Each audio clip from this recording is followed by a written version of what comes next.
What if the product you're selling isn't the most valuable thing you own?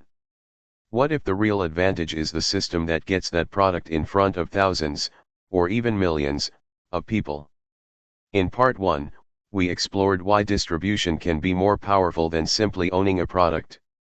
But there's a deeper side to this idea. Distribution isn't just about getting attention. It's about building a system that repeatedly connects value with customers. And when that system becomes reliable, it can create opportunities far beyond a single product. Today, we're going deeper. Part 1: The hidden asset behind every sale. Imagine two businesses. Business A has an amazing product, but almost no customers.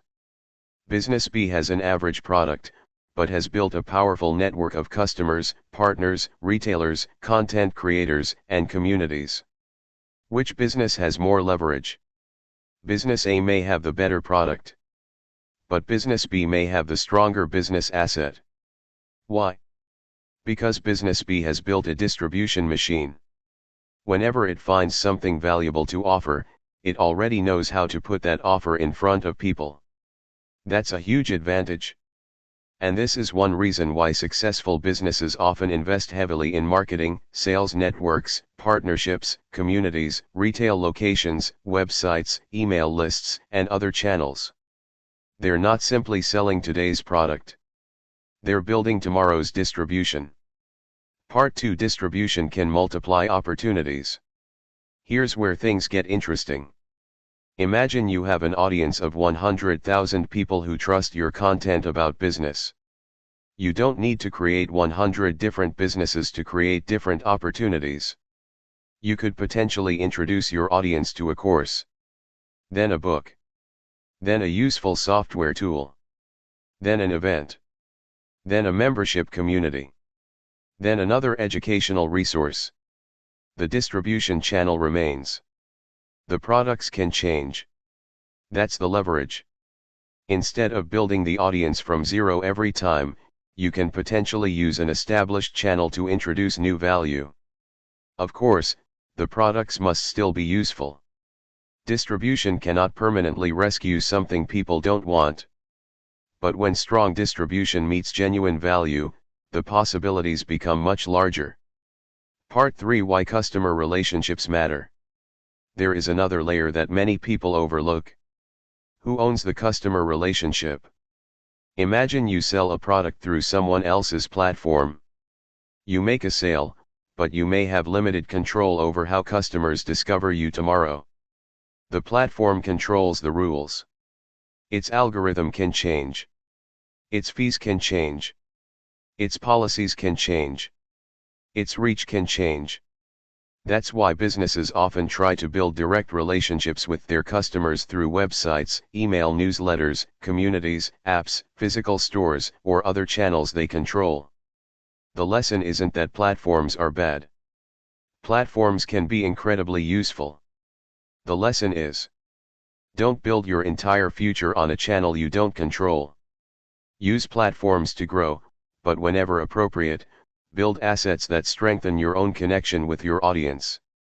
Part 4: The power of being the connector. Think about a marketplace. A marketplace doesn't necessarily manufacture the products being sold. Instead, it connects buyers with sellers. That connection itself can become valuable. The same principle appears in many industries. A real estate platform connects buyers, sellers, landlords, and tenants. A job platform connects employers with workers. A delivery network connects businesses with customers. A media company connects advertisers with audiences. A creator connects information with viewers. The connector can become extremely powerful because it sits between supply and demand. And here's the important question. Where is there a gap between people who have something valuable and people who need it? That gap could represent a distribution opportunity. Part 5: Distribution can be local. You don't need millions of followers to understand this principle. Distribution can begin in your own community. Imagine someone notices that several small businesses in their area have good products but struggle to reach customers. Instead of creating another product, They build a service that helps those businesses attract customers. They could create a local directory. They could build a community. They could create useful content featuring local businesses. They could organize events. They could help businesses improve their online presence. They've created distribution. And they don't necessarily need a huge audience. They need to become useful to a specific group.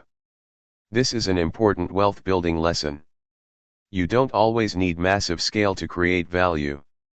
Sometimes, you need to solve a distribution problem that other people are struggling with. Part 6: Distribution can turn attention into opportunity. Attention by itself isn't wealth. A million views don't automatically create a successful business. The important question is, what happens after someone discovers you? Suppose someone watches your video. What can they do next? They could watch another useful video. They could join your community.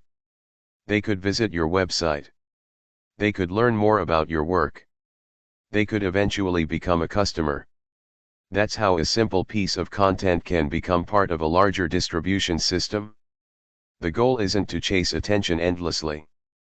The goal is to build a system where attention can lead to meaningful value. Part 7: The Distribution Flywheel. Let's create a simple model. First comes value. You create something useful. Then comes attention. People discover it. Then comes trust. People consistently see that you're useful and reliable.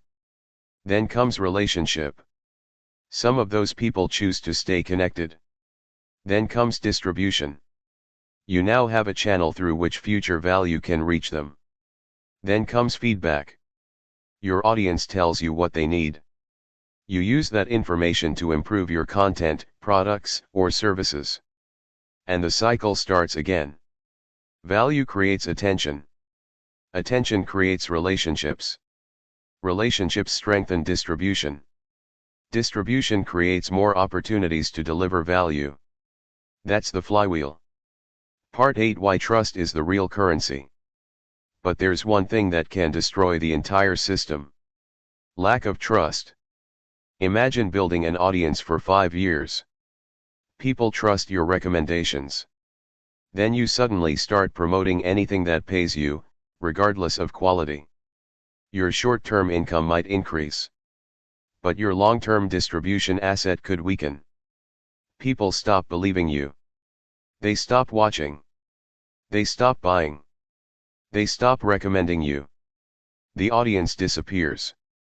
That's why responsible wealth creation requires a long-term mindset. Don't ask only, can I make money from this? Ask, will doing this make my audience trust me more or less? That question can protect the asset you're building. Part 9: How to build your own distribution system. So what can you actually do? Start with one niche. Choose a subject where you can consistently provide useful information. Then choose a primary channel. That could be YouTube, a website, a newsletter, a community, or another platform suitable for your audience. Create consistently. Study what people respond to. Improve your communication. Build trust. Then gradually develop a second connection point. For example, your videos could lead people to your website or newsletter. This gives you a stronger ecosystem instead of depending entirely on one platform. Over time, you can develop products or services that genuinely solve problems for the audience you've built. Don't rush this process.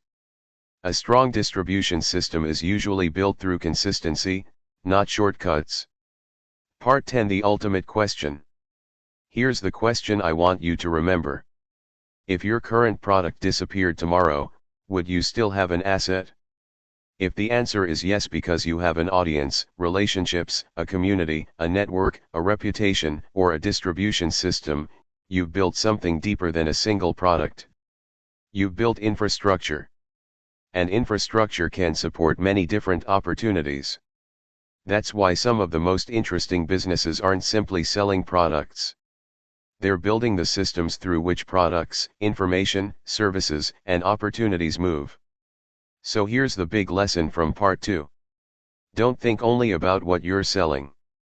Think about the system that connects what you offer to the people who need it. Products can generate revenue, but distribution can create leverage. An audience can create opportunities. A trusted network can create partnerships. A strong customer relationship can create repeat business. And a reliable distribution system can potentially support multiple products and businesses over time. So when you're thinking about your next business idea, don't ask only, what can I sell? Ask, who can I serve? How can I reach them consistently? How can I earn their trust? And most importantly, can I build a distribution system that becomes more valuable over time? Because sometimes, the greatest wealth isn't found in owning the thing being sold. It's found in owning the connection between the value and the customer. This is Global Wealth Circuit, helping you understand the systems behind wealth creation. If you found this valuable, subscribe for more ideas on building wealth, businesses, and long-term financial leverage.